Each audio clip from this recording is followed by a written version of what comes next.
Hi friends, ఈ కనిపిస్తున్న పాదు పేరు బీరపాదు. మనలో చాలామందికి బీరపాదు ఎలాగుంటుందో తెలీదు. అంటే సిటీలో ఉన్న వాళ్ళకి, అలాగే సిటీలో ఉన్న పిల్లలకి బీరపాదు గురించి చాలా వరకు తెలీదు. బజార్లోకి వెళ్ళి బీరకాయలు కొంటారు, కానీ పాదు ఎలాగుంటుంది అనేది తెలీదు. కాబట్టి ఎప్పుడైనా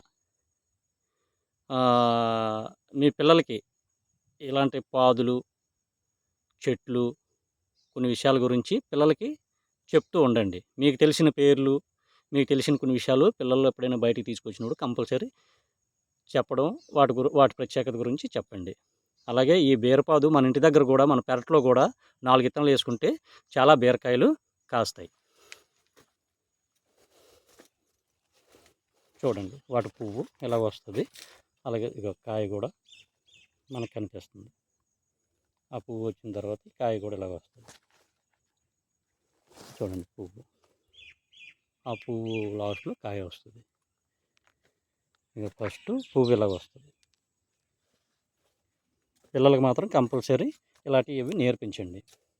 ఎందుకంటే రానున్న జనరేషన్లో ఇలాంటివి అంతరించిపోతాయేమని అనుకుంటున్నాను.